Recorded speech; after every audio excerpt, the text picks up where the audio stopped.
Bonsoir et bienvenue, très heureuse de vous retrouver. Au sommaire de Ça vous regarde ce soir, le tournant répressif de l'Europe sur l'immigration. À l'ouverture du sommet des 27 à Bruxelles, la présidente de la Commission change de pied. Ursula von der Leyen propose de renvoyer les migrants vers des pays tiers sûrs. L'Italie a commencé à le faire avec l'Albanie. La France doit-elle lui emboîter le pas? C'est notre grand débat dans un instant avec mes invités sur ce plateau. Femme grand reporter et mère de famille. Notre invitée ce soir fend l'armure dans un récit passionnant aux quatre coins de la planète. Fille de paysans bretons, rien ne la prédestinait à devenir l'une des voix les plus familières des Français. Maryse Burgot publie Loin de chez moi chez Fayard, interview franc-parler dans la deuxième partie. Enfin, la question qui fâche ce soir, les retraités sont-ils intouchable? En plein examen du budget, le gel de l'indexation des retraites risque d'être bloqué à l'Assemblée. On en parlera avec nos chroniqueurs à la toute fin de cette émission. Voilà pour le sommaire, ça vous regarde. C'est parti.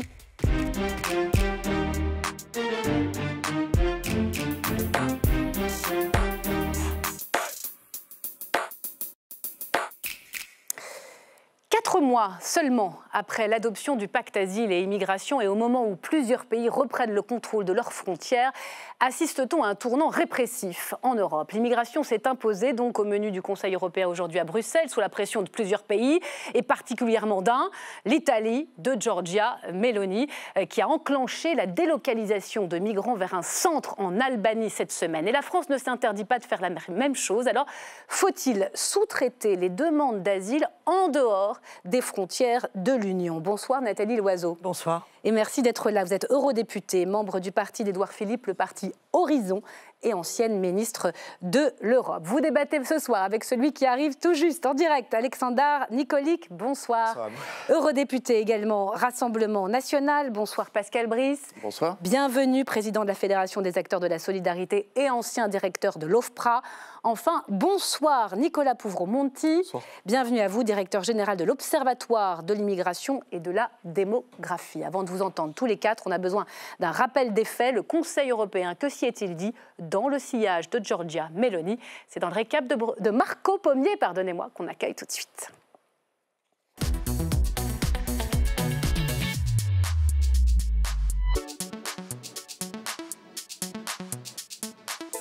Bonsoir Marco. Bonsoir Myriam. Et pardonnez-vous, j'allais dire Bruno Donnet, mais c'est Marco et je m'en réjouis. Au cœur des discussions de ce sommet, une lettre. Oui, et quelle lettre, Myriam? Celle d'Ursula von der Leyen, la présidente de la Commission européenne. 7 pages envoyées lundi aux 27 chefs d'État et de gouvernement pour proposer une nouvelle loi contre l'immigration irrégulière, en révisant notamment la directive Retour de 2008 pour faciliter les expulsions. Nous avons besoin d'un nouveau cadre législatif pour renforcer notre capacité d'agir. C'est ce qu'elle a dit.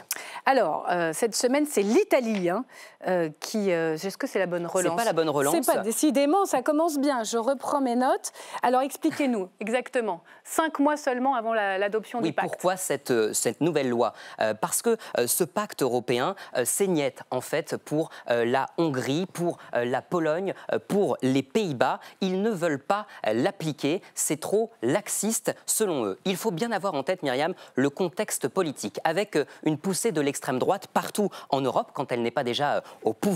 Résultat, de plus en plus de pays haussent le ton contre l'immigration avec des mesures unilatérales, chacun dans son coin. La Suède, par exemple, casse sa tirelire en augmentant l'aide financière au retour. Prenez l'argent et bon débarras, c'est un peu l'idée. Et au passage, on restreint le regroupement familial. Tour de vis aussi en Pologne, qui veut suspendre partiellement le droit d'asile. Même l'Allemagne s'y met. Virage à droite pour le chancelier allemand Olaf Scholz, pourtant social-démocrate. Depuis la mi-septembre, vous le voyez, le pays a rétabli des contrôles de police à ses frontières. Cela permet de limiter davantage l'immigration irrégulière et de se protéger contre les graves dangers posés par le terrorisme islamiste et la grande criminalité.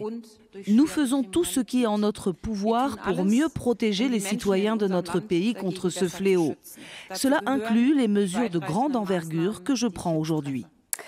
Et donc cette semaine, je le disais, c'est l'Italie de Giorgia Meloni qui attire l'attention avec cette délocalisation de migrants en Albanie. Oui, une délocalisation en Albanie, c'est ce que vous disiez. 16 hommes originaires d'Égypte et du Bangladesh arrêtés dans les eaux italiennes près de Lampedusa ont été placés dans une ancienne base militaire totalement rénovée, très surveillée. Vous allez la voir, 77 000 mètres carrés, des migrants qui logent dans ces préfabriqués, 12 mètres carrés par chambre. C'est là-bas qu'ils vont déposer leur demande d'asile avec une procédure rapide, 28 jours maximum, des demandes examinées par visioconférence avec des juges basés à Rome. Cette délocalisation de migrants ne s'applique pas aux femmes, aux enfants, aux personnes gravement blessées. Tout cela, c'est le résultat d'un accord entre l'Italie et l'Albanie. Ça coûte un peu d'argent aux Italiens, 160 millions d'euros. Mais pour la première ministre italienne, c'est une très bonne chose. C'est une voie nouvelle, courageuse, inédite, mais qui reflète parfaitement l'esprit européen et en règle pour être suivie aussi par d'autres pays hors de l'Union européenne. C'est justement ce que propose Ursula von der Leyen. Elle parle de solutions innovantes et regarde avec intérêt l'exemple italien, tout comme une quinzaine d'États membres en Europe. Merci beaucoup Marco Pommier pour ce tour d'horizon. Je vous entendais réagir, Nathalie Loiseau. Déjà, que cherche Ursula von der Leyen sur le cadre de ce sommet européen? Elle arrive avec une lettre, elle parle de solutions ou de propositions innovante. Est-ce qu'elle demande aux États membres d'ouvrir la voie d'un transfert des demandes d'asile vers des pays tiers sûrs? Alors, c'est pas du tout ça. Pour être honnête, c'est pas du tout ça. Elle fait le constat qu'une partie du travail a été fait, et bien fait, avec le pacte Asile et Migration. Encore faut-il le mettre en œuvre. Il y a 2 ans de délai pour sa mise en œuvre. Mi-2026. Voilà. Il a été adopté au printemps de cette année, après des années de discussions et de difficultés. À l'époque, c'était Matteo Salvini, l'extrême droite italienne, qui n'en voulait pas et qui l'avait longtemps bloqué. Et puis finalement, Giorgia Meloni, elle a changé d'avis, elle a dit « très bien, on y va ». On va en parler d'expérience en Albanie dans un instant. Mais elle dit quand même, Ursula von der Leyen, dans sa lettre, pays tiers sûr, centre de retour, ça c'est écrit, noir sur blanc. Elle dit beaucoup de choses, c'est un plan en 10 points. Elle demande qu'on accélère la mise en œuvre du pacte Asile et Migration, qui a vocation à mieux contrôler les frontières extérieures de l'Union européenne, qui est à la fois ferme et raisonnable, et que d'ailleurs j'ai voté au Parlement européen ce printemps. Elle demande aussi aux États membres ce qu'ils souhaitent. Quand elle parle de Mme Meloni et de son initiative assez curieuse, je dois dire, en Albanie, mais sur laquelle je n'ai pas d'avis tant qu'on ne sait pas sur les mois qui viennent ce que ça donne. On va y venir dans un instant, dans le détail. Nous examinerons ce qui se passe et nous verrons. Mais est-ce qu'elle n'acte pas la fin d'une politique coordonnée à 27 sur les questions migratoires? Au contraire. Ça ressemble un peu à ça, parce qu'elle est un peu rattrapée par des pays qui font chacun pour eux. Alors, en ce moment, il y a, et ça a été très bien dit tout à l'heure, beaucoup de pays qui sont confrontés à des réalités sur lesquelles il faut avoir les yeux ouverts et surtout éviter le déni. La Pologne, par exemple. Ce n'est pas l'extrême droite qui gouverne la Pologne, c'est Donald Tusk. Et à quoi est-ce qu'il est confronté depuis plusieurs années? Au fait que la Russie utilise les flux migratoires, les organise, les encourage pour emmener des malheureux qui viennent souvent d'Irak, mais qui sont parfois pris dans les rues en Russie, jusqu'aux frontières de la Biélorussie ou jusqu'aux frontières de la Finlande, pour les faire entrer clandestinement en Europe. C'est l'utilisation de personnes humaines comme des armes pour essayer de déstabiliser ces pays. Et la Pologne a dit, dans ces cas-là, nous n'avons pas envie d'appliquer le droit d'asile. Donc ça n'est pas que sous la pression des populismes en Europe. Il y a une vraie question. Il y a une demande de fermeture. Starmer, le chef du parti travailliste anglais, ministre britannique, est allé en Italie voir Giorgia Meloni. Il est travailliste. S'il se préoccupe, si Olaf Scholz, social-démocrate, se préoccupe, si la France, depuis 2015, a procédé à des contrôles aléatoires aux frontières, notamment avec l'Italie, ce n'est pas l'extrême droite qui mène la danse, ce sont les Européens qui veulent que l'on puisse contrôler qui entre sur leur sol. C'est dit. Alexander Nikolic, on voit quand même, il y a des initiatives en ordre dispersé. Vous qui êtes eurodéputé au Parlement, est-ce que vous dites les 27, ça reste la meilleure échelle pour répondre à la question migratoire, ou au contraire, tant mieux, chacun reprend ses billets? Non, mais ça dépend pourquoi. Ça vient d'être évoqué. Quand il s'agit de donner plus de moyens pour que Frontex contrôle mieux, évidemment qu'on peut être pour qu'il y ait plus de moyens et qu'il y ait un regard plus précis. Mais après, par exemple, très concrètement, ça dépend ce qu'on fait comme choix avec les migrants qui sont captés par Frontex. Aujourd'hui, c'est la semaine Meloni qui est arrivée un peu superstar au Conseil, puisqu'elle a organisé autour d'elle cette question de la migration, qui n'était pas d'ailleurs à l'agenda de ce sommet européen.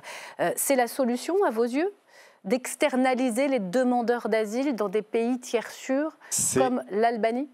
Mais, vous savez, il y a eu en 10 ans 8 millions de personnes qui ont fait une demande, qui sont venues en Europe et qui ont fait une demande d'asile.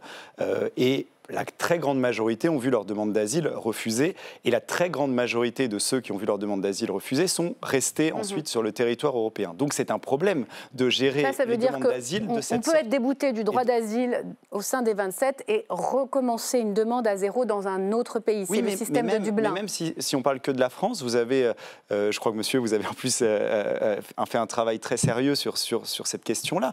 On a des chiffres qui ne sont pas de 2023 ou 2022, mais si je ne dis pas de bêtises, on est sur du 90% de ceux qui sont déboutés qui ne repartent pas en réalité, plus de 90%, qui ne repartent pas dans leur pays d'origine, même y compris en France. Donc la question qui doit se poser effectivement, avec cette initiative de demande d'asile qui est une filière d'immigration parce que ça permet ensuite de rester sur le territoire quelle que soit la décision ensuite sur la demande d'asile, eh bien le fait de pouvoir faire en sorte que la demande d'asile se fasse dans un pays tiers, mais encore mieux dans le pays d'origine, dans une ambassade, dans un consulat, ça permet... C'est les propositions du RN, hein. C'est pas celles qui sont sur la table ni de l'Europe pour le moment. Oui, mais moi je m'exprime au nom évidemment du RN veut que je considère que le meilleur moyen... Ça soit dans le pays de départ. Dans le pays de départ, effectivement, et que la demande soit faite de cette manière-là. Mais c'est qu'une des parties, justement, cette demande d'asile, de la filière d'immigration. Il faut en parler plus au sens large. Et juste, je m'inscris en faux quand il s'agit, j'ai entendu tout à l'heure, de dire ce problème et ces changements de certains pays sont dus à la montée de l'extrême droite ou autre. La gauche française, dans les années 30, a mis des freins à l'immigration, était pour la préférence nationale. Et les sondages d'opinion partout en Europe sont très clairs là-dessus. Il y a une demande exactement, y compris de gens de gauche qui sont en France. Vous avez plus de 2 tiers des Français qui considèrent qu'il y a trop d'immigration. Nicolas Pouvremonti, moi je voudrais comprendre un tout petit peu ce que fait Giorgia Meloni. Elle parle de centres comme d'un outil de dissuasion pour traverser la Méditerranée. On va voir la carte des flux migratoires. Les migrants, ils traversent la mer pour arriver en Espagne, en Grèce et en Italie où ils font leur première demande d'asile. Elle dit... Avec ce système de l'Albanie, il faut bien expliquer que c'est l'Italie qui paye les centres, qui finance les routes, ça coûte 600 millions d'euros sur 4 ans. Est-ce qu'elle réussirait à réduire l'immigration tout en étant dans les clous du droit d'asile ? Ce qui est certain, c'est que les conclusions devront être tirées dans quelques mois. Pour l'instant, le dispositif des centres d'instruction et de rétention des demandeurs d'asile en Albanie est tout neuf. Les premiers demandeurs d'asile concernés sont arrivés ces derniers jours. Ce qui est certain, c'est que ce que cherche à éviter Giorgia Meloni et un certain nombre de gouvernements européens, quelle que soit leur étiquette politique, c'est effectivement le phénomène des déboutés du droit d'asile, qui est un phénomène massif aujourd'hui. Ça a été dit à juste titre, 8 millions de premières demandes d'asile depuis 2013 dans l'Union européenne, dont 2,8 millions en Allemagne, qui a concentré la majorité relative, si je puis dire, des demandeurs d'asile, 1 million en France, un taux de protection qui varie selon les pays, mais qui est inférieur à la moitié à peu près partout, et une difficulté partout d'éloignement des déboutés. En France, effectivement, la Cour des comptes en 2015 avait parlé de 96% de déboutés du droit d'asile qui restaient en France après le rejet de leur dossier. Et qui peuvent redemander l'asile dans un autre pays ? Qui peuvent redemander l'asile dans un autre pays. La difficulté étant aujourd'hui que, du fait notamment de la libre circulation dans l'espace Schengen, on a, alors en 2018, la Commission des affaires étrangères de l'Assemblée nationale avait estimé à 500 000 personnes le nombre de gens qui passaient de pays à l'autre, qui étaient des déboutés du droit d'asile et qui tentaient leur chance d'un État vers l'autre dans l'espoir que leur demande d'asile soit acceptée, dans l'espoir d'être régularisés à un autre titre. Et de ce point de vue-là, la France est particulièrement concernée parce que la France, c'est le premier pays de rebond de l'immigration, c'est-à-dire le pays par défaut, ou en tout cas le pays subsidiaire vers lequel les migrants se dirigent lorsqu'ils n'ont pas obtenu l'asile dans un pays donné, ou qui est peut-être aussi le pays qu'ils visent d'abord en entrant dans un autre pays de l'UE, mais dans ce cas-là, la règle est qu'ils doivent d'abord déposer leur demande dans le dit pays. Pascal Brice, je vais vous demander votre regard sur cette expérience Meloni, mais pour bien comprendre, il y a 28 jours. Si au bout des 28 jours, aujourd'hui, il y a 16 migrants qui viennent essentiellement du Bangladesh et de l'Égypte, deux pays qui ne sont pas a priori en guerre, sauf, voilà, il y a des situations qu'il faut regarder de près tout de même. Est-ce qu'au bout de 28 jours, s'ils sont déboutés, qu'est-ce qui se passe pour ces 16-là en Albanie? Écoutez, moi, je n'ai pas envie de rentrer dans cette question-là, parce que, vous savez, là, on a affaire à nouveau d'abord à une perte de sang-froid qui est quand même très, très étonnante de la part de tous ces responsables politiques. Mais on est exactement sur l'exemple de la fausse solution.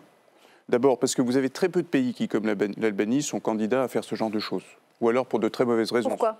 Soit parce que, par exemple, M. Erdogan, lui, il aime bien parce que ça lui donne un moyen de chantage sur l'Europe. Les milices libyennes, elles adorent parce que ça leur permet de faire de l'argent. Bon, mais en règle générale, la plupart des pays sérieux, l'Albanie, je rappelle que c'est l'un des premiers pays d'origine de demandeurs d'asile en France, hein, bon, et en Europe. Bon.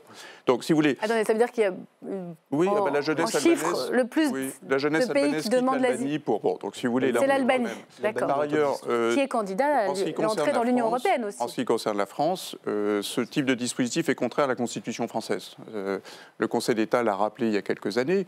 Et donc, si vous voulez, alors que le besoin de maîtrise et d'organisation de l'accueil de l'immigration en Europe est évident, là, on nous balance des leurres. Alors que, ça veut dire que quand Bruno Retailleau dit chiche, pourquoi pas ouvrir cette possibilité, comme l'Italie, ça ne serait pas possible en droit français. Monsieur Retailleau, comme ses responsables européens, fait preuve d'un manque de sang-froid absolu, balance des leurres, alors qu'il y a une vraie question qui est posée. L'immigration, c'est, me semble-t-il, ni une chance ni une malchance. Ça s'organise, c'est l'asile, c'est le travail. Vous avez dans le pacte asile-immigration une disposition qui a été votée, vous le disiez, il y a peu, qui fait de telle manière que lorsque les personnes arrivent sur le sol européen, elles sont accueillies et leur demande d'asile est instruite et elles sont accueillies en Europe ou reconduites. C'est cela qu'il faut mettre en œuvre. Parce que s'il était mis en œuvre, ce pacte, pour bien comprendre, ça changerait quoi? Est-ce qu'on pourrait à nouveau redemander l'asile dans un autre pays, ou une fois que dans le centre, dans le pays d'arrivée, j'imagine que c'est Espagne, Grèce ou Italie, on est débouté, qu'est-ce qui se passe? Ou à l'aéroport de Roissy. Ou à l'aéroport de Roissy. En fait, est-ce que c'est pas le fait que c'est très long, cette mise en œuvre, qui fait que les pays s'organisent, tout simplement? Nathalie Loiseau. Non, c'est surtout qu'ils sont en plein délire et qu'au lieu d'apporter des réponses sérieuses, c'est-à-dire que... Parce que tout cela, c'est bien sympathique, mais la vraie question, c'est en réalité la migration de travail. Quand M. Retailleau vous dit « je vais faire en sorte que les voyous délinquants soient expulsés », formidable. Mais pendant ce temps-là, il empêche des gens qui ne demandent qu'à travailler dans des entreprises qui ne demandent que ça. Et Mme Meloni, par exemple, a régularisé massivement, d'organiser les choses. Donc, il faut organiser les choses. Donc, des lieux où on accueille les gens correctement. Ils relèvent du droit d'asile, ils sont accueillis en Europe. Ils relèvent de besoins dans des secteurs en tension, ils sont accueillis. Et sinon, ils sont reconduits effectivement chez eux et pas dans des discours. Donc, durcir les règles pour ceux qui n'ont rien à faire en Europe, ceux qui, au contraire, correspondent avec un contrat de travail à une demande dans certains secteurs. Vous êtes d'accord sur ces deux jambes-là? Le pacte asile et migration, ça consiste à accélérer les procédures pour que ceux qui ont vocation à être reconnus comme réfugiés soient accueillis plus vite et mieux, parce qu'on sait que quand les gens sont dans l'incertitude, ils peuvent tomber dans les mains... Ils sont déjà passés dans les mains des passeurs, mais ils peuvent tomber dans les mains de réseaux de délinquance. Et à l'inverse, ceux qui n'ont pas vocation à rester sur le sol européen sont reconduits plus vite. Qu'est-ce qui manque à cette architecture? D'abord le calendrier, il faut aller plus vite. Et puis ce qu'on appelle la directive retour, alors qu'est-ce que c'est précisément? Elle date de 2008, elle est totalement obsolète. Je ne pense pas du tout qu'il y ait une perte de sang. Bruno Retailleau, le ministre de l'Intérieur, dit qu'elle n'a de retour que le nom. Elle n'a pas fonctionné, à l'évidence. On voit bien avec les chiffres pour nos téléspectateurs, pour qu'on comprenne bien. Les obligations de quitter le territoire ne sont pas respectées. Elles ne sont pas respectées en France, mais ailleurs en Europe. La moyenne européenne, aujourd'hui, c'est 20%. Il y a 10 ans, c'était 38%. Donc il y a une dégradation. Comme vous le savez, l'Allemagne est beaucoup plus efficace. Pourquoi dans ses reconduites? Parce qu'elle régularise beaucoup plus pour le travail et elle centre l'expulsion sur les voyous. Donc que M. Retailleau fasse ça, au lieu de nous faire... Elle prend moins d'OQTF que la France. Alexander Nikolic. En tout cas, Mme Meloni, elle a pas fait qu'un centre qui accueille 16 personnes aujourd'hui en Albanie. Elle a régularisé 450 000 sans papier. Oui, mais elle a mis en Alexandre place Nicolic, c'est vrai qu'elle a régularisé pour le travail. Oui, mais elle a mis surtout des politiques en place, justement, avec des interdictions pour certaines associations, notamment, qui permettaient, qui allaient chercher et accompagnaient parfois certaines mafias de passeurs, notamment. Et la politique qui a été mise en place a fait qu'aujourd'hui, il y a eu une baisse sur début 2024 de 60% d'arrivées de clandestins sur le territoire. J'aimerais bien comprendre pourquoi. Je veux juste me permettre. Allez-y, je vous en prie. Parce que tout à l'heure, vous nous interpellez tous en disant est-ce qu'ils font des demandes ensuite d'asile dans d'autres pays? Mais ils n'ont même pas besoin de faire ça dans beaucoup de cas. Quand vous avez en France 700 000 clandestins aujourd'hui et qui peuvent le rester sans être vraiment très inquiétés pour être envoyés dans leur pays d'origine, alors qu'ils peuvent être dans la très grande majorité des cas identifiés et on connaît leur pays d'origine, eh bien c'est qu'on a un système qui ne marche plus. J'ai visité un CRA samedi, pour pas le centre citer, de rétention administrative. On me disait que à plus de 95%, c'était ceux qui étaient les retenus, donc étaient des gens qui sortaient directement de maisons d'arrêt. Il m'expliquait aussi d'ailleurs que d'autres qui sortaient de maisons d'arrêt, donc qui avaient des OQTF et qui sortaient de maisons d'arrêt, comme il n'y avait plus de place, étaient assignés à résidence pour d'autres, donc c'est-à-dire qu'ils étaient relâchés dans la nature en réalité. Mais donc il y avait ces délinquants donc, qui sortaient de maisons d'arrêt et qui étaient donc en CRA. Et on m'expliquait que quand, par exemple, on est algérien, et ils le savaient très bien, ils savaient qu'au bout des 90 jours, ils allaient pouvoir repartir parce qu'il y a très peu d'Algériens qui sont renvoyés dans leur pays d'origine. Il y a un contre-exemple, c'est le Maroc. Mais quand on parle d'application des OQTF, le Maroc, il y a un peu plus de reprises, et donc les Marocains, c'est ce qu'ils m'expliquaient d'ailleurs, ils sont au courant qu'ils ont plus de chances de repartir dans leur pays d'origine. Mais pourquoi il y a eu ce type d'accord? Parce qu'on a accordé plus de visas au Maroc. Vous savez, on donne plus de 600 millions d'euros d'aide au développement au Maroc. On ferme les yeux sur le trafic de cannabis, qui est une grande source d'argent. On ne touche pas au transfert d'argent, qui représente une part importante du PIB venant de la diaspora, par exemple.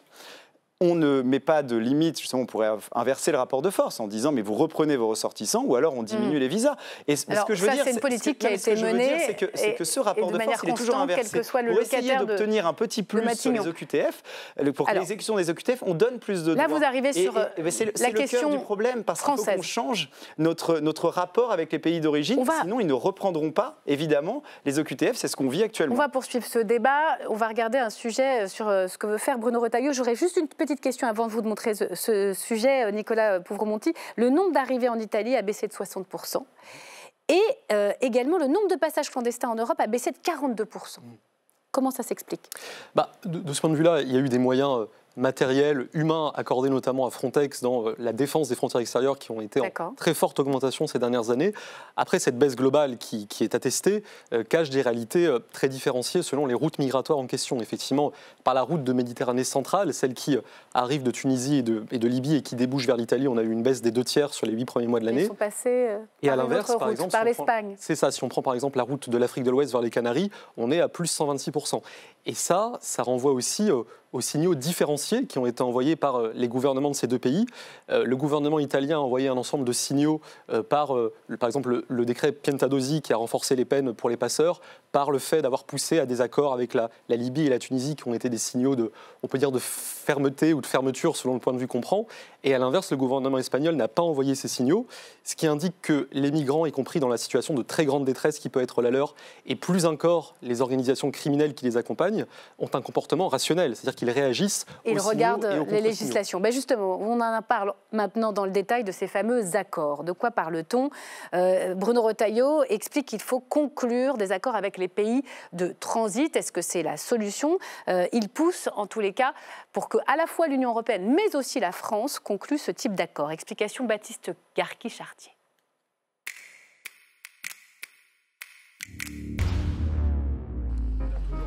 Depuis son arrivée place Beauvau, ses interventions médiatiques se succèdent et sur l'expulsion des étrangers, Bruno Retailleau a donné le ton.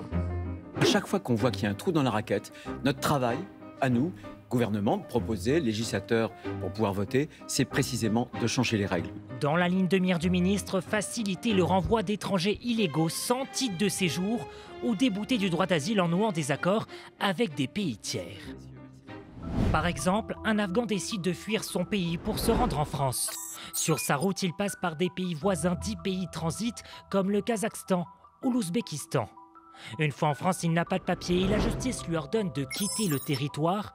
Impossible de le renvoyer vers un pays dangereux comme l'Afghanistan. Alors le ministre propose de passer des accords financiers avec ces pays de transit pour y accueillir ces clandestins. Annonce qui fait réagir, comme le spécialiste de l'immigration Patrick Stefanini, ancien pilier du ministère de l'Intérieur sous Nicolas Sarkozy. C'est novateur et inventif de la part des équipes de Bruno Retailleau. Mais d'autres experts alertent sur la faisabilité d'une telle mesure. Éloigner quelqu'un vers un pays tiers dans lequel il n'a ni famille, ni attache, ni aucune relation, ça va poser une atteinte au respect aux droits de sa vie privée et familiale. Et la Convention européenne des droits de l'homme et sa Cour pourraient contraindre la France à respecter cette règle. L'objectif de Bruno Retailleau est de rendre plus facile l'exécution des obligations de quitter le territoire, un chiffre qui a explosé et qui tourne autour de 134 000 OQTF délivrés en 2022. Alors Nathalie Loiseau, je rappelle que vous êtes eurodéputée Horizon, donc dans cette coalition nouvelle du bloc central et de la droite, ici à l'Assemblée nationale, est-ce qu'il faut favoriser davantage ce type d'accord, comme le souhaite le ministre de l'Intérieur? Moi j'ai un peu l'impression que c'est le concours Lépine des idées bizarres. J'ai aussi entendu Mme Méloni cet après-midi dire qu'il fallait décréter qu'on se rabibochait avec Bachar el-Assad parce que ça permettrait aux Syriens de rentrer en Syrie. Je ne connais pas un seul réfugié syrien qui ne rêve pas de rentrer dans son pays un jour, mais qui ne peut pas y rentrer parce que la répression y est toujours la même, parce que la guerre civile n'a jamais terminé, parce qu'il y a eu 500 000 morts sur lesquels on a allègrement fermé les yeux. Mais des accords, par exemple, avec la Turquie, avec la Tunisie, comme il en existe déjà. Là, on nous parle du Kazakhstan, on nous parle il existe des accords du avec Burundi. la Turquie, avec la Tunisie, pour les convaincre d'empêcher des migrants de traverser la Méditerranée. J'ai des réticences sur ces accords parce que ça nous rend dépendants de pays qui peuvent décider du jour au lendemain de nous faire du chantage. Comme avec la Turquie d'Erdogan. Comme avec la Turquie d'Erdogan, qui ouvre, qui ferme, qui ouvre, qui ferme. Ceci étant, j'ai du mal à comprendre la cohérence de la position du Rassemblement national qui ne dit pas un sou à la Turquie, mais ce serait quand même bien que les migrants restent plutôt en Turquie. Parce que ce rapport de force inversé, c'est ce que je Alors, vous dis, répondez, Madame Loiseau. Mais là-dessus, on ne peut avoir de rapport de force. Puisque c'est de rapport de force. Donc vous n'en avez pas, vous soumettez systématiquement, même quand M. Erdogan insulte Emmanuel Macron. C'est le cas. Je ne suis pas vraiment connue comme une amie du régime de M. Erdogan. Factuellement, qu'est-ce qui a été fait à part donner des milliards supplémentaires? Renseignez-vous, la suspension complète de la procédure. Donc fausse bonne idée pour vous, ce type d'accord? La fausse bonne idée, c'est de le faire en ordre dispersé. Parce qu'il n'y a pas de rapport de force quand un pays est tout seul. On a vu, quand Gérald Darmanin avait essayé de diminuer le nombre de visas à destination des pays du Maghreb. Il a échoué. Pourquoi? Parce que les Algériens, les Marocains, les Tunisiens, qui n'avaient pas autant de visas par un consulat français, allaient le demander par un autre consulat de l'espace Schengen. Si on ne se met pas d'accord tous ensemble pour avoir une vraie discussion, d'abord avec les pays d'origine,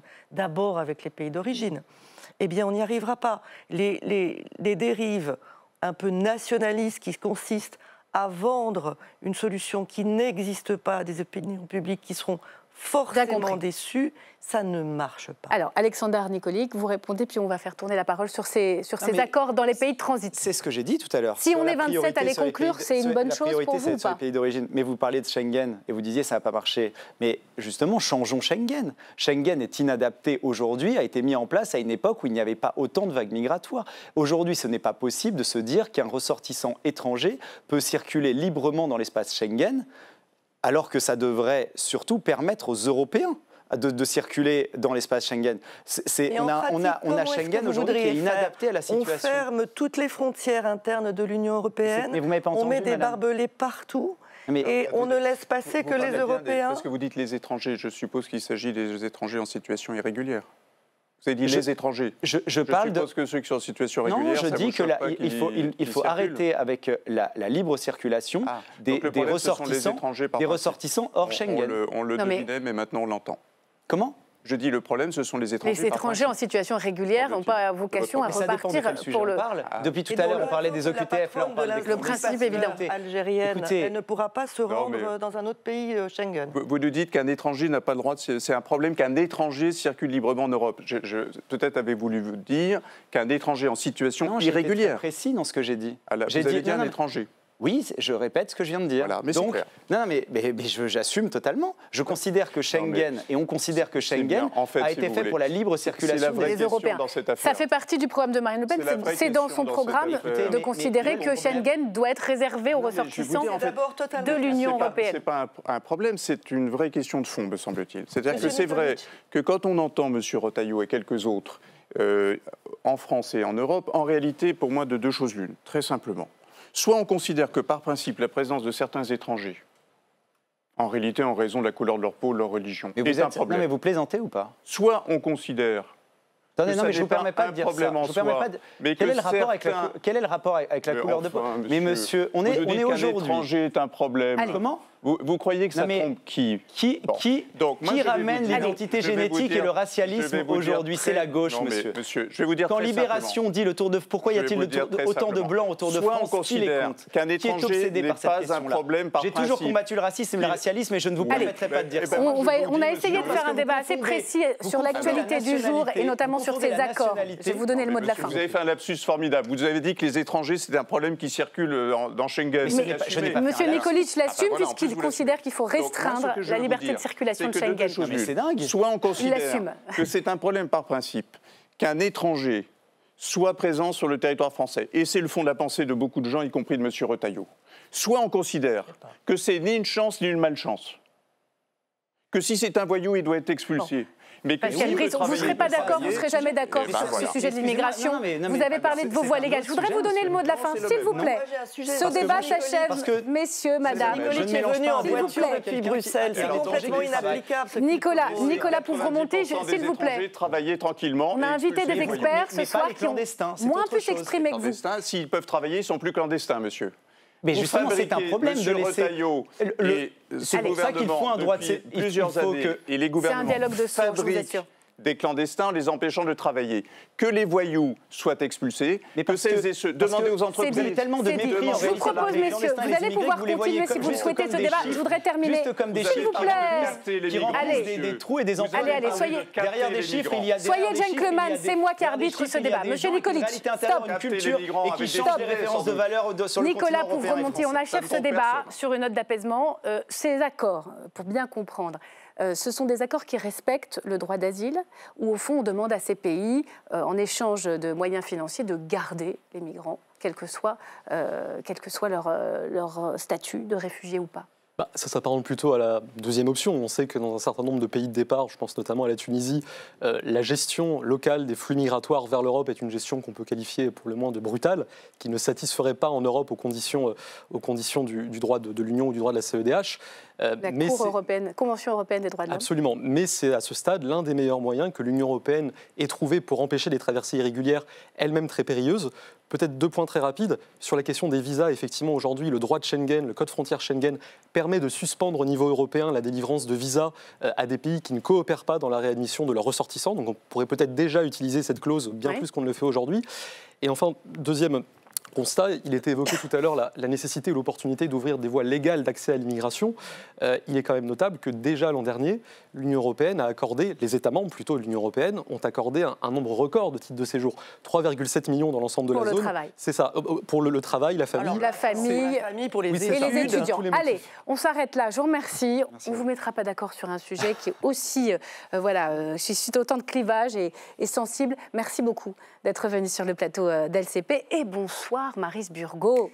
Grand plaisir de vous retrouver dans un instant. Quel parcours et quel récit. 35 ans de reportage et une passion intacte pour ce métier que vous chérissez chaque jour. Ce livre, il faut le lire, il s'appelle Loin de chez moi, c'est chez Fayard. La suite dans l'invitation de Marion Becker, interview juste après. Si on vous invite, Maryse Burgot, c'est pour évoquer votre métier de grand reporter. Vous, la figure et la voix des reportages lointains de France Télévisions depuis 35 ans. Mais même si les djihadistes n'ont plus de territoire, leur idéologie et leur capacité à recruter vont perdurer. Dans Loin de chez moi, votre autobiographie, vous vous racontez pour la première fois. Fille d'agriculteur, vous suivez votre rêve, devenir journaliste et parcourir le monde. En 1994, vous avez 30 ans et France 2 vous envoie couvrir l'épidémie de peste en Inde. C'est dans un quartier comme celui-là, plus au sud, à Surat, qu'a commencé l'épidémie de peste. Un voyage fondateur.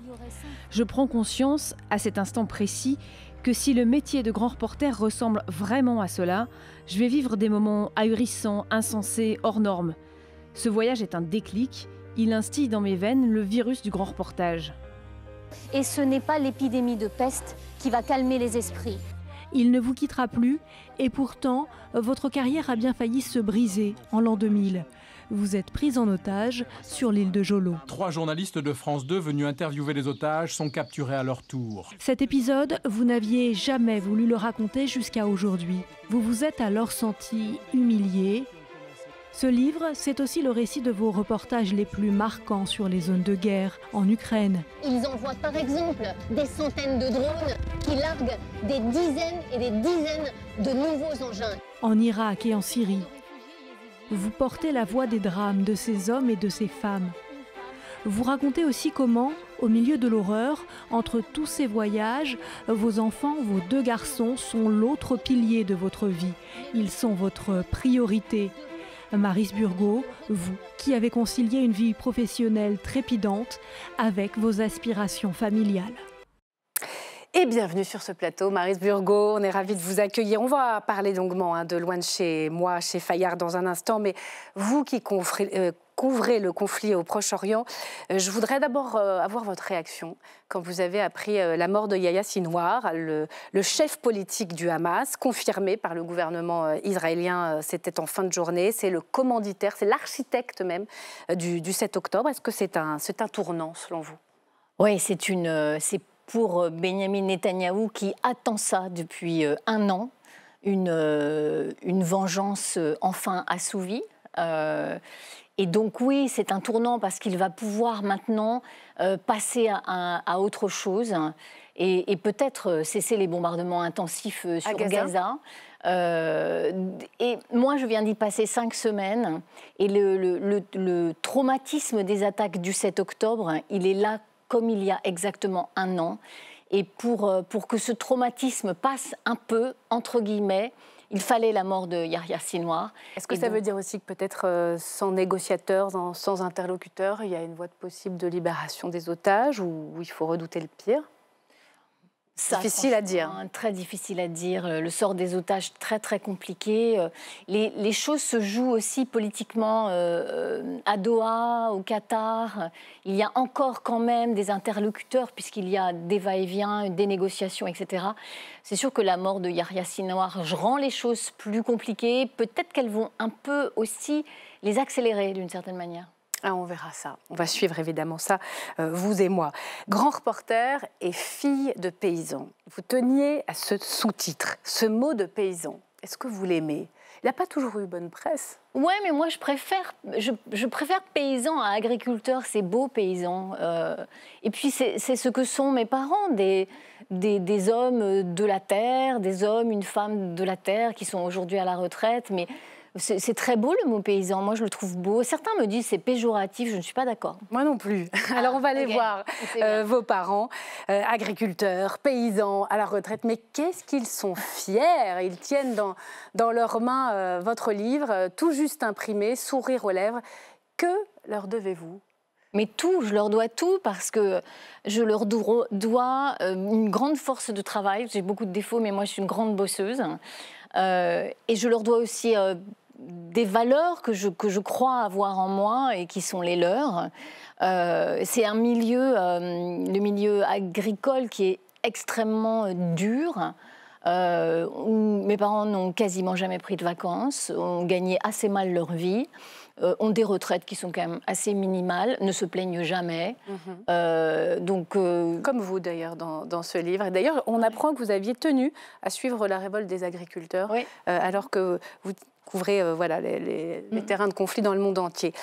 Évader de votre milieu d'origine, c'est votre expression. Vous montrez dans ce livre, et votre parcours en témoigne, qu'on peut bousculer les déterminismes. Et pourtant, il y a ce sentiment d'imposture. Vous en avez beaucoup parlé, mais c'est drôle de dire « je suis une anomalie ». Maryse Burgot, un ovni. Encore aujourd'hui, vraiment ? Sans doute moins qu'avant, mais je le vois autour de moi. Je fais partie de ces gens qui ne sont jamais absolument sûrs d'eux. Moi, je travaille énormément. Là, je vais partir, vous voyez, aux États-Unis, couvrir les élections présidentielles.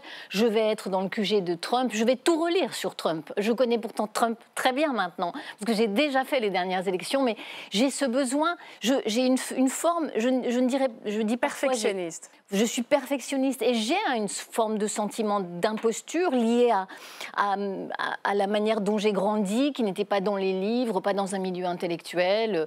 Et le pire aurait été de devenir prétentieuse. Ça, on sent que c'est très important pour vous. Ah ouais. Comme c'est bien né, parfois un peu nonchalant, parfois un peu cynique, vous n'êtes pas lassé. Et c'est formidable de lire ce livre où ça force le respect parce que vous avez 35 ans de carrière, vous êtes allé partout et vous avez un désir viscéral d'aller partout, tout le temps, d'y retourner, l'Ukraine, l'Irak, l'Iran, et j'en passe. Où que j'aille, la maternité a colonisé mon âme, je vous cite, les recoins de mon corps et de mon cœur. Vos 2 fils n'ont jamais été inquiétés. Comment on réussit ça? Comment on réussit à ne pas leur transmettre la peur, le stress quand vous êtes sur des terrains de guerre? Mais moi, je crois que j'ai réussi ça, vraiment. On en a encore parlé hier soir avec un de mes enfants, parce qu'il y en a un qui est à l'étranger en ce moment. Parce que je pars avec beaucoup de confiance. Je ne suis pas là en train de préparer mes valises toute stressée en leur disant « Mon Dieu, je vais sur une zone de guerre ». Au contraire, c'est comme si j'allais au Club Med, vous voyez. Et parce que c'est vrai, je n'ai pas de stress. Si j'avais du stress en partant, je n'irais pas, bien entendu. J'ai beaucoup de pression, mais elle est professionnelle. Quand j'arrive pour bien travailler, être à la hauteur et puis ne pas mettre les équipes en danger, ne pas moi-même me mettre en danger. Mais j'ai réussi à faire qu'ils ont confiance au fait que je pars, mais je reviens toujours. Ça fait 35 ans que ça dure et ça marche bien jusqu'à présent. Et cette petite musique, alors, vous l'avez souvent entendue, elle part souvent, elle abandonne, ce mot il est dur, ses enfants, ses garçons. Oui. Comment on traverse ça et est-ce qu'on dirait la même chose à un homme reporter? On le disait très peu aux hommes et beaucoup aux femmes quand moi j'ai commencé. Ça change un peu, fort heureusement. Mais oui, moi j'ai senti et je sens parfois encore ça. Alors moi maintenant, quand les enfants sont grands, là, ça va, mais quand vous avez des bébés, qu'est-ce que j'ai entendu? Mais je savais répondre à ça, parce que j'étais sûre de moi. Et puis j'ai l'impression d'avoir... J'ai raté beaucoup de choses dans ma vie, mais nous avons très bien élevé nos enfants. Ils vont très bien, merci. Ils ont grandi bien droit. Il y en a un qui veut devenir journaliste, je crois. Oui, il y en a un qui veut devenir journaliste. Vous le vivez bien? Très bien. Et il veut aller que sur les zones de guerre. Oui. Bon, alors on découvre que vous savez revenir à la normale comme personne, que le ménage, les lessives, le jardinage ont sauvé votre vie, mais on découvre aussi cet épisode que vous n'aviez jamais raconté. Jolo, la prise d'otage, 2000, aux Philippines. Vous aviez 36 ans, vous avez été retenu pendant près de 2 mois dans la jungle avec votre collègue journaliste reporter d'images. Pourquoi c'est resté si longtemps tabou? Nous étions 3, en fait, il y avait aussi un preneur de son.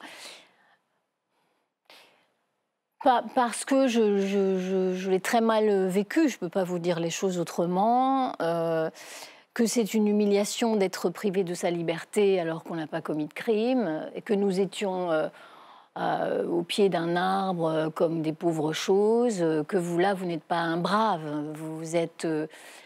Vous subissez d'une certaine manière, même si on s'est battu pour garder notre dignité et qu'il y avait des petits combats qu'on a gagnés. Mais quand même, malgré tout, être otage, c'est quand même assez humiliant. Ce mot d'humiliation, c'est vrai qu'il est étonnant parce qu'on a l'impression qu'il y a une forme de culpabilité à ne pas avoir fait les bons choix, les bons endroits. Vous n'y êtes pour rien, absolument pour rien. Alors, on est toujours un peu responsable de ce qui nous arrive quand même. Ça, c'est du Maryse Burgot. Non, on est responsable de ce qui nous arrive. Je ne peux pas dire que c'est la faute de quelqu'un d'autre. Nous nous sommes trompés d'une certaine manière. Nous avons fait confiance à une source, nous n'aurions pas dû. C'est facile de dire après, etc. Mais Et je ne le vois pas comme une faute parce que nous étions 3 et nous ne l'avons jamais vu tous les 3 comme une faute. Moi, je déteste cette période. Je n'aime pas nous voir là, de faire les 100 pas dans la jungle. Je viens de voir l'image tout à l'heure, mais quelle horreur. Il n'y a pas que ça. Hein. Vous racontez énormément de situations, parfois dures. Hein. Il y a des vies brisées. Et puis, il y a des moments d'espoir aussi. Beaucoup. C'est un livre d'optimiste, Maryse Burgot, que vous écrivez. Moi, je vous avais connue journaliste politique brièvement, couvrant l'Élysée. Je ne suis pas sûre que c'était vraiment votre truc. Moi, ce qui m'a marqué, c'est qu'il y a aussi des reportages qu'on ne peut pas faire parfois. 2005, la femme qui vous parle vient de perdre 3 garçons dans le tsunami d'Asie du Sud-Est. France Télévisions vous demande de la rencontrer. Qu'est-ce qui se passe? Alors, j'ose me présenter à sa porte, ce qui est très compliqué. Hein, vous imaginez bien, quelqu'un qui vient de perdre 3 enfants, un couple qui a perdu 3 enfants, et elle m'ouvre. Et donc, on se retrouve toutes les deux. C'est une dame absolument charmante, très élégante. On se retrouve toutes les deux près d'une table basse. Et littéralement, elle chancelle. Et je la rattrape et on se retrouve quasiment assises près de la table basse comme ça. Elle est tellement malheureuse, tellement... Il y a plein de photos sur la table de tous les enfants, des enfants qui sont partis, qui sont décédés. Elle est tellement mal et à la fois elle a tellement envie de partager qu'on se retrouve comme ça toutes les deux. Elle me remonte les photos, elle me dit ça c'était le baptême, ça c'était à la fois d'une tristesse. C'était une personne très croyante. C'était d'une tristesse et bon, j'ai jamais osé lui demander si on pouvait faire une interview. On est resté quelque temps comme ça et voilà. Et votre rédaction l'a parfaitement compris. Bien sûr. Vous parlez aussi beaucoup de l'Ukraine. Vous êtes rendu la plupart du temps de votre vie sur les 2 dernières années. Il y a parfois de l'engagement aussi. On découvre que vous avez quand même participé à sauver des vies. Il y a aussi le hors-champ du reportage. Oui. Racontez-nous, souvent ce sont des enfants, je pense au séisme à Haïti en 2010, vous allez aider un petit garçon orphelin à l'agonie.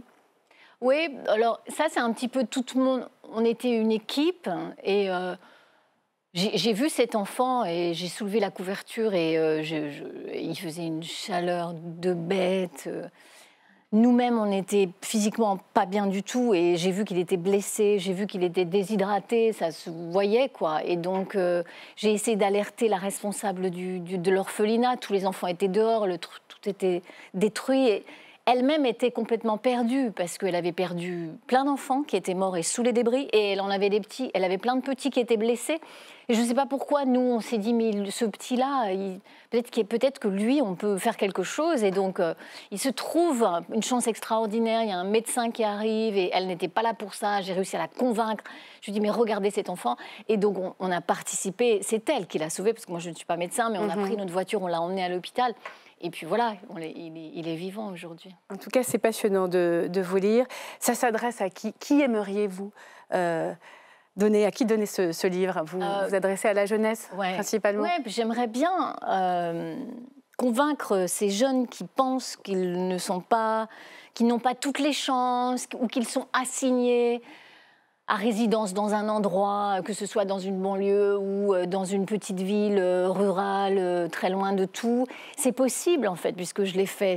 J'aimerais que ces jeunes lisent ce livre. Et avec cette voix reconnaissable par tous les Français, désormais, qui vous a valu tant de critiques, mais que vous assumez pleinement, et on est content pour ça.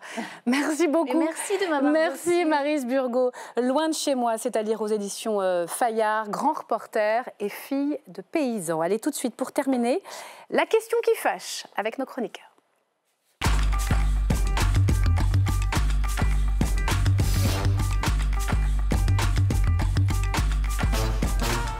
Pas si sûr. Merci à vous, Maryse Burgot. Tir croisé, ce soir, on s'installe avec Marc Vigneault de l'Opinion. Bonsoir Marc. Bonsoir Myriam. Et merci d'être là, l'un des plus fins connaisseurs, je me permets de le dire parce que vraiment je le pense, de ce marathon budgétaire qui s'écrit tous les jours entre l'Assemblée et l'exécutif. Et puis Christophe Rameau, bonsoir. Bonsoir. Merci d'être avec nous, économiste à Paris, un Panthéon-Sorbonne. Vous êtes prêts? Voici la question qui fâche. La question qui fâche ce soir concerne les retraités. Lorsqu'à quelques jours du budget, Bercy annonce la nouvelle: report de la revalorisation des pensions. Les pensions de retraite, puisque cela a été déjà largement commenté dans vos journaux, resteront indexées sur l'inflation. mais avec un décalage de 6 mois de la revalorisation. À un coup d'éclat, réaction de retraités directement concernés pour qui l'annonce ne passe pas. Je trouve que c'est anormal d'attendre encore 6 mois. Tous les mois, on mange. Hein. Tous les mois, on reçoit la retraite et tous les mois, les prix augmentent. Moi, je m'attendais à arriver près de 2000. Près de 2000 € par mois. J'attendais que mon pouvoir d'achat suive au moins l'inflation. Une mesure impopulaire et ça, les parlementaires l'ont bien compris. À l'heure où les débats promettent d'être agités, le torchon brûle plus que jamais. Les oppositions crient au scandale. Refuser d'indexer les retraites sur l'inflation durant les mois d'hiver, c'est ignoble. Ça touche évidemment d'abord les petites retraites et les retraites des classes moyennes. Ce qui nous paraît être pas forcément extraordinaire pour les Français. Y compris au sein du bloc central sur lequel le gouvernement espère pouvoir s'appuyer, des députés réfléchissent à dégager de nouvelles recettes pour convaincre l'exécutif de renoncer à la mesure. Quand on gagne 1500, 3000 € à deux, c'est tout sauf négligeable. Donc je pense qu'il faut faire très attention. C'est une mesure à manier avec beaucoup de précautions. Pourtant, une récente étude révèle que le niveau de vie des retraités est supérieur à celui de l'ensemble des Français. À l'heure où le gouvernement cherche à remplir la tirelire, la question qui fâche, la voici. Les retraités sont-ils intouchables ? Et une question qui fâche, signée Baptiste Garguy-Chartier. C'est vous qui commencez. Marc Vigneault, intouchable les retraités? Elle va être retoquée, cette indexation hein, sur les pensions pendant 6 mois. Alors, il pourrait y avoir un compromis pour préserver les petites retraites et trouver un moyen de faire participer ceux qui ont des pensions un peu plus confortables parce qu'il y a beaucoup de raisons qui laissent penser que sans mettre à contribution les retraites, on ne redressera pas vraiment durablement les finances publiques. Vous, personnellement, votre expertise, il faut qu'il contribue à l'effort collectif de façon claire ? Je pense, parce que les dépenses publiques représentent 25%, un tout petit peu moins, de l'ensemble de toutes les dépenses publiques. Et elles évoluent assez vite, puisqu'il y a de plus en plus de personnes à la retraite. Et donc, si vous voulez simplement ralentir la progression des dépenses publiques, si vous vous privez d'une poche qui représente 25% des dépenses publiques, ça devient extrêmement compliqué. Puis il y a plein d'autres raisons qu'on pourra détailler, pour lesquelles c'est difficile de se passer de faire participer les retraités. Je rappelle qu'on a quand même fait voter une réforme l'année dernière pour faire travailler un peu plus longtemps des actifs qui étaient proches de la retraite. On a des niveaux de cotisation sur les actifs pour la retraite qui sont très importants. Oui. On a un niveau de ressources consacrées aux retraites en France qui est supérieur à la plupart des pays développés. C'est-à-dire qu'on fait un choix de société de mettre énormément d'argent parce qu'on passe plus de temps que les autres à la retraite et en bonne santé en plus. Et donc, à un moment, il faut contribuer. Ce modèle social, ce temps passé à la retraite, coûte énormément d'argent à la nation. Et donc, je pense qu'effectivement, il faut allonger la durée de la vie active autant que possible. Ça a été fait un petit peu avec la réforme des retraites qui a été votée l'année dernière. Maintenant, c'est normal que... Mais quand les finances publiques sont dans le rouge, il faut leur demander un effort. Exactement. Allez, Christophe Rameau. Alors, il y a une proposition. S'ils ne sont pas intouchables, les retraités, il y a une proposition choc. Hein, c'est Pierre Moscovici qui l'a faite cette semaine. Il dit qu'il faut supprimer les avantages fiscaux des retraités, supprimer l'abattement de 10% pour les plus aisés. Est-ce que vous êtes d'accord avec la proposition? Et à partir de quand on considère qu'on est un retraité riche? D'abord, permettez-moi quand même sur ce sujet des retraites, parce que ça fait des années où on aborde les retraites simplement sur le mode de l'insécurité sociale, c'est le déficit. Enfin, d'abord on devrait être fiers en France de notre joli système de retraite. Il faut savoir qu'en 1970, à la fin des 30 Glorieuses, il y avait 2 fois plus de pauvres qu'aujourd'hui. Et le niveau de vie était plus faible qu'aujourd'hui pour les pauvres. Hein. Eh bien, on s'en félicite, mais ce n'est pas le sujet. Non, mais c'est pas ça, c'est important quand même, parce que les pauvres en 70, c'était les vieillards indigents à la porte de l'hospice. C'était 38%. On est un des pays au monde où le taux de pauvreté, ça ne veut pas dire que les retraités roulent sur l'or. D'accord, on va y revenir. Bien sûr, mais on a 3 000 milliards de dettes et on atteint presque les 6% de déficit. Alors qu'est-ce qu'on fait? Est-ce qu'il faut qu'ils contribuent et à hauteur de combien? Les déficits de régime de retraite, globalement, c'est vraiment l'épaisseur du trait par rapport aux 360 milliards. C'est absolument faux. Par rapport aux 360 milliards, on était en excédent des régimes de retraite en 2023. Donc voilà, on va avoir un léger déficit cette année, je vous assure. Alors par contre, là où les retraités les plus aisés, oui ou non? Alors oui, mais attention. Vous savez que les retraités les plus aisés, la raison pour laquelle ils sont aisés, il faut cesser de parler des retraités en général. Dans les retraités les plus aisés, vous avez raison, il y a des retraités qui qui sont aisés. Alors, c'est combien aisés? Ce n'est pas grâce à leur pension, c'est grâce à leur revenu du patrimoine. Et donc, le moyen le plus simple pour réduire ces inégalités, et j'y suis favorable... C'est de taxer le patrimoine? Mais bien sûr, il n'y a rien aujourd'hui dans le projet de loi tel qu'il a été présenté. Vous voulez être un ISF sur personnes âgées? Un ISF, ça n'est pas un ISF sur les riches, et parmi les riches, il y aura les retraités. Il y a certains retraités. Je pense que c'est ça la bonne solution, plutôt que d'en profiter pour raboter l'ensemble des pensions. J'ai compris tout aux inégalités, aux pensions. Bon, alors déjà, pour répondre à votre question, Myriam, un retraité aisé au sens les 10% qui gagnent le plus en pension, je ne dis pas que c'est le Pérou, c'est 2 714 € par mois, c'est les deux derniers chiffres très fiables de 2021. Donc, effectivement, on ne roule pas sur l'or quand on est à 2 714 € par mois, mais il faut voir que les retraités sont beaucoup plus souvent, et là je vais aller dans le sens de Christophe, propriétaires de leur logement. Et donc ils ont acquis des logements à l'époque où les prix de l'immobilier n'avaient rien à voir avec les prix d'aujourd'hui. Donc ils ont des logements, leurs enfants sont partis, ils ont des logements avec une valeur qui a explosé depuis qu'ils les ont achetés. Et donc ils sont nettement plus riches en termes de revenus globaux. Et quand on fait de la comparaison internationale, ils ont un niveau de vie, c'est-à-dire en tenant compte de la taille du foyer, puisque les enfants sont partis, et en plus ils sont propriétaires de leur logement, qui est supérieur à l'ensemble de la population. C'est une exception en Europe. Donc on peut dire, on est fier de ça, on est fier d'orienter le modèle social vers les retraités qui sont les gens qui votent, mais je suis désolé, le déficit des retraites, il est extrêmement important.